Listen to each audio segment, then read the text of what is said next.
There's a man by the name of Peter Kreeft who I've critiqued in 2 of my previous videos, and I recently found a full-length talk he gave on why he thinks it's rational to believe in God.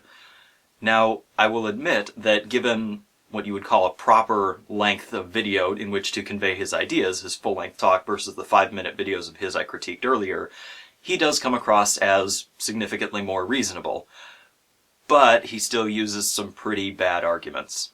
In this video, I'm going to go through some clips of his in chronological order and critique them. I've put a time code in the bottom right of his video so that you can go back to the original video and see exactly where he said these things that I'm critiquing if you want to get a fuller context or if you doubt the context I give you. If we're asking the question, does God exist or not, there's really only 2 arguments that claim to prove that God doesn't exist. One is the problem of evil, and one is apparently science doesn't need any kind of a God. You can explain anything without him. There are more than 2 arguments that try to disprove God.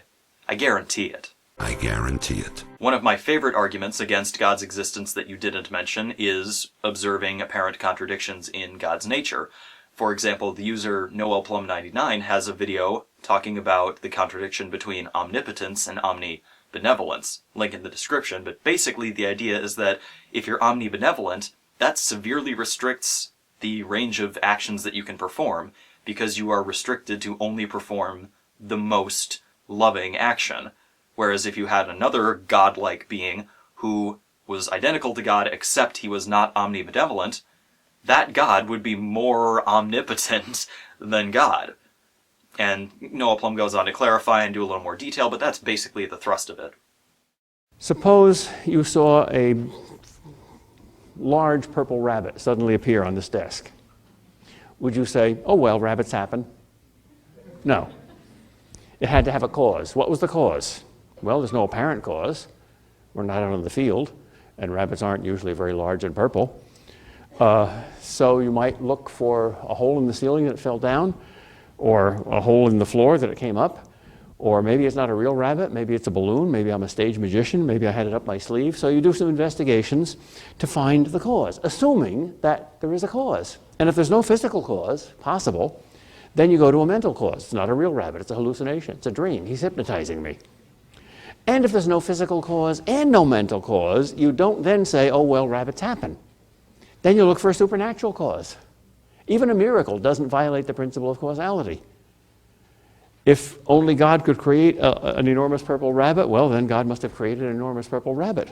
At the beginning of your video, you said that you would prove the existence of God using strictly rational arguments. But this is not a strictly rational argument. For any unexplained event, there are infinitely many plausible supernatural explanations, and we have no way of distinguishing between them, which one is right, which one is wrong. There's really no good way to tell.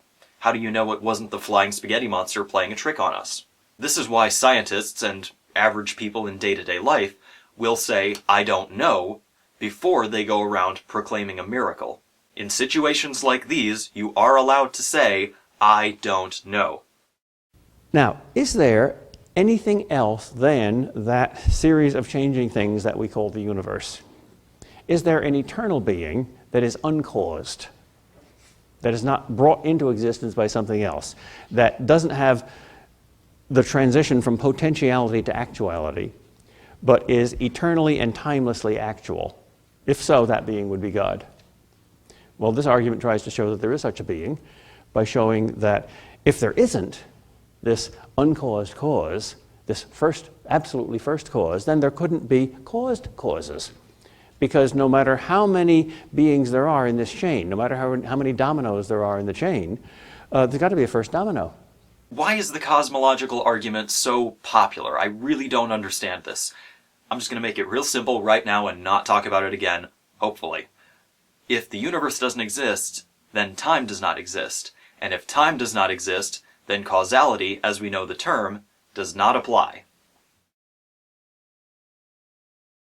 Existence is a gift that is given from some things to other things, like parents to children, or writers to books. We don't create out of nothing, we create out of something, but we create new things. We make things to exist that didn't used to exist. All right? Now, Imagine that existence is like a gift passed down the chain, which it is throughout nature, and you've got it. All right? What does that mean about God? Well, either there is a being that has existence eternally by his own nature and doesn't have a cause of existence, or there isn't. Either the child's question, if God created everything, who created God, is a silly question, because the answer is nobody, that's what God means, or that's a meaningful question, everything has to have a cause, even God. But if there is no such being that has existence by his own very nature, then how did you ever get it? I think this is the wrong way to think about existence. You can't give something existence. It has to exist before you can give it anything. Hi, Michael, I got you some existence. Why didn't you take it? I thought you've always wanted to exist. Oh, right. He doesn't exist, so there's no one to whom I can give existence. Huh. Ooh, got your existence. Now, I'm not claiming to have a good way to talk about existence, but I can be pretty sure that the way Peter Kreeft is talking about it is really unworkable. I really don't think it's proper to say that existence is a thing that things have. But I think a step in the right direction would be to paint the following contrast. A carpenter does not give existence to a chair, because there is no chair to which he can give anything. It has to exist first. It should be said that a carpenter rearranges wood until it is what we would call a chair. That's not doing anything to the chair, that's doing something to the wood. Fourth argument is from degrees of perfection. This argument has an assumption which many modern people will question, namely that our value judgments can be objectively real, that things objectively and in themselves have different degrees of perfection, that it is more perfect to be a human being than to be a stone, for instance, or more perfect to get an A than to get an F. Assuming that that's so, we look at more or less perfect beings in the universe and we ask, if those value judgments are true, if one thing is more perfect than another, then there must be a standard of perfection. For instance, if you got an A minus and you got a B plus, the standard is 100. None of you quite got the standard, but the A minus got closer to it than the B plus. So if that standard isn't there, in place, valid, objectively true, we can't make relative judgments. Relative means relative to an absolute. So if you're a relativist, you have to be an absolutist, because you can't be a relativist and say that everything is relative to the relative. Okay, this is another one of these arguments that I just hope to be done with after this video, okay? This absolute reference frame argument is just silly. Just as an example, people in the ancient world didn't know about pressure vacuums. They didn't even think that they could exist. At least some of them didn't think an absolute vacuum could exist. But they could still understand pressure differences. They still understood they could suck things up. They didn't need an absolute reference frame of zero pressure. In a similar way, there is no absolute reference frame of motion in the universe as far as we can tell, yet motion is still possible. There is also no perfectly straight line in the universe against which we can compare things to determine if they're straight or not. Oh wait, what's this? I found the perfectly straight line in the universe. This is amazing. Oh. Now there can't be straight anymore. Now, if you really, really need an absolute reference frame for something, there's no reason why that reference cannot be an idea. You don't have to have a perfectly straight line in order to understand what straight is and to say, oh, that tree isn't quite straight. What I'm getting at here is that an all-good being does not have to exist in order for us to understand what good is, what not so good is. It can all be relative to each other, or the good standard, the absolute goodness standard, could just be an idea. So what? All you've done is proven that God needs to exist as an idea, or doesn't even need to exist, because we don't need that absolute reference frame. This is a really bad argument. A fifth argument is probably the most common of all. You find it in all primitive cultures. It's the argument from design or order in the universe. When we see diverse beings cooperating together to produce a single end, like the organs in the human body or the levers in a machine, or the words in a book, or the seats in an auditorium, we always assume that this could be done only by intelligence. And the universe is the most perfectly designed organism or machine that we know. So it seems, by analogy, that there must be a cosmic intellect behind the cosmos. To explain the astonishing amount of order in the universe simply by chance would be like explaining a book by an explosion in a print factory. When the first moon rockets took off from Cape Kennedy in Florida, there was an atheist and a theist who worked on it side by side, and they were both watching the success of their work. And the theist turned to the atheist and said, "Isn't it wonderful that our rocket's going to hit the moon by chance?" The atheist said, "What nonsense are you talking about?" And the theist said, "You're nonsense, I think. We can make a rocket. Can we make a universe? Why do you think that happened by chance?" Later, according to the story, the same two were walking down a city street, and the atheist saw a beautiful painting in an antique store and said, "Wow, what a beautiful painting. I wonder who painted it." And the theist said, "Nobody, it just happened." Commonsensically, that seems to be a very strong argument. There's probably no argument for the existence of God that modern philosophers and scientists have thought about and dissected and argued about more than that one, especially because of the intelligent design movement, which I personally think is very good philosophy, but not science, because you can't quantify design. So I don't think there is a strictly scientific proof of design, but I think it's a very good philosophical argument. The problem with these design arguments is that there really is no agreed upon standard by which we can rationally infer design. There is no written rule that says, okay, if it meets this, that, and the other thing, then it was designed, and if it doesn't, there's no reason to believe it was designed. David Hume brought this point up in Dialogues Concerning Natural Religion, where he has his two characters, Philo and Cleanthes, both trying to flesh out a rule for inferring design. Philo is trying to do this such that the universe is not designed, we can't infer that it's designed, and Cleanthes is attempting to do this in such a way that the universe does fall under the category of probably designed. At one point, Philo's proposed standard for design is this. If, by experience, we know that C causes A, and A and B are similar and or of the same sort, then it is rational to infer that a similar or the same cause is causing B. And this would exclude the universe because we don't have common experience of universes being created. And Cleanthes goes on to have his little refutation with what he calls the living books argument. If you'd like a refutation of that, I'll put that in the description. It's one paper I wrote for that philosophy class. But yeah, basically the takeaway is that it's really tricky to nail down what counts as design, what doesn't, how do you infer it, etc. So this design argument could work if it weren't on very unstable footing.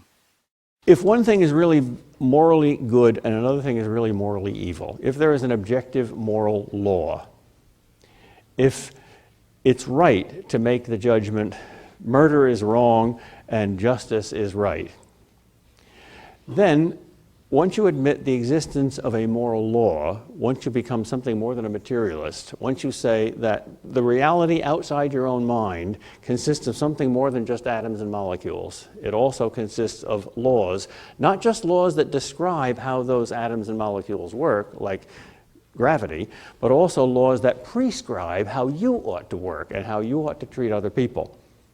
In other words, if you believe that morality is objectively true, then the law seems to be an effect of a lawgiver. This seems to be a recurring problem for Peter Kreeft and other religious apologists, where he and they don't define what they mean when they say moral. They just kind of assume everyone knows what they're talking about. When I say the word moral, what I mean is roughly something that promotes peace and health and happiness or reduces unnecessary suffering. And in this sense, you can have objective morality. There are things, actions that we can do that objectively reduce suffering or increase happiness. Now, separate from that, is there an objective fact about what the word moral should mean? No, of course not. That's just not how language works. We can assign any meaning to any random series of vowels and consonants. Chair doesn't necessarily mean a platform upon which we sit, we could use the word chair to mean anything we want, as long as we all understand what it means. This is kind of like the design argument we just talked about, where the argument itself could work, but it's on a very vague and unstable platform. In this case, you haven't even defined what you mean by moral, and what you think we mean when we say moral, your audience, that is. So, it could work, but you haven't actually defined morality, so it doesn't work. There are other truths that are timeless and necessary and eternal and unchangeable. 2 and 2 are 4. X does not equal non-X.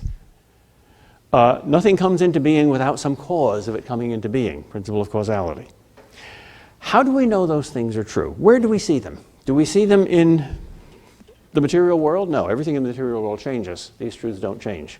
Do we see them in our own mind? No, our own mind changes. Do we see them in other people's mind, in the mind of the teacher? No. Well, where do we see them then?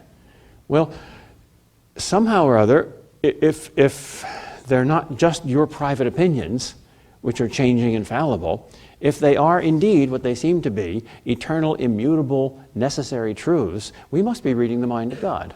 There are 2 main lines of response to this transcendental, presuppositional, laws of logic kind of argument. The first is an observational approach that basically says, look, the laws of logic, math, and science are derived from observation. Every time we put one thing and one thing together, we get what we call 2. This is an approach that I've used in the past, but I'm not very convinced of how effective it is. And were I to make another video on this subject, I would use the axiomatic approach championed by YouTube users Dan Courtney and Known No More, which basically says if you want to say that the laws of logic are false, any of them, then they have to be true to sustain that conclusion. They cannot be false. They are self-attesting. There are also desires that are innate and natural, and we all have them. And they prove something. Desires like hunger. We all have desire for food. Thirst. Sex. We all have sexual desires. Loneliness. We all desire company. Justice. We all desire justice. Beauty. We all desire beauty. So there are common desires that all human beings have. And every single one of those desires corresponds to something real. If there's hunger, there must be food. You might not get it, but hunger proves that food exists. If you have sexual desires, there must be sex. How strange it would be if you went to some other planet and found a race of intelligent beings there that was constantly falling in love with a second sex that didn't exist. That would be as silly as finding a race of beings that was silicone-based and not carbon-based and kept longing for steaks that they couldn't eat. So every single innate, natural, and universal desire in the human heart always corresponds to an objectively real entity. All right. Do we then have a natural, instinctive, and universal desire for God? If what you mean by God is something not that specific, but simply a being that's absolutely perfect, absolutely beautiful, absolutely good, and the fulfillment of the deepest desire of your heart, which nothing in this universe can ever fulfill or even imagine to fulfill, which is why you can't imagine a heaven that you want to live in forever, because your imagination is too weak. If you mean by God simply something that lacks all the imperfection in everything in the cosmos and everything in your experience, and that would satisfy this itch that is in you, at least unconsciously, all the time, which is why you have a lover's quarrel with the world, why nobody is absolutely, totally, and completely happy. A being that would make you absolutely, totally, completely happy in ecstasy and not bored forever. Wouldn't you like such a being to exist? Yes. To Peter Kreeft's credit, I had never heard this argument before, but against his credit, it's kind of dumb. Imagine that you are the last living thing on Earth. Every other living thing is gone. There's nothing to eat, and there's no one to keep you company and talk to. Now, you're still going to be hungry. You're still going to be lonely. But that desire, those desires, do not translate into there actually being food or there actually being human company. At best, they indicate that there used to be food or that there used to be human company. And so, at best, this argument Peter Kreeft proposes can only prove that there used to be a God, That has nothing to do with if that God still exists. But it's not even that good. I would argue that people simply desire the most pleasurable things imaginable, regardless of if that's realistic or not. For example, eternal life on Earth would be awesome. The tastiest food ever with no calories would be awesome. Having the perfect body would be awesome. People desire these things. But those things don't exist. People just have unrealistic desires. And I think that's the best refutation to this argument, which is, no, people's desires need not correlate with something in real life. If atheism is true, Jesus is the biggest fool in the world. If atheism is true, Jesus, whom even atheists say is a saint or a super saint, was a super fool. So you have to say, you have to psychoanalyze Jesus and say he's a madman. Or if he knew that there was no God and nevertheless taught this anyway, then he was a deliberate liar. Yeah, Peter. It's the same situation you have with Muhammad, with Buddha, with pretty much any other religious prophet with whom you disagree. I mean, this goes right back to the point that everyone's an atheist with respect to Zeus, Wotan, Thor, Apollo, etc. I just go one god further. Finally, last argument, Pascal's wager. This does not prove the existence of God. It proves that you ought to believe in the existence of God. And of course he's ending with the coup de grace of intelligent discussion, Pascal's wager. This guy's supposed to be a professor of philosophy, and he thinks that Pascal's wager is a good argument. I'm sorry, but this man is stupid.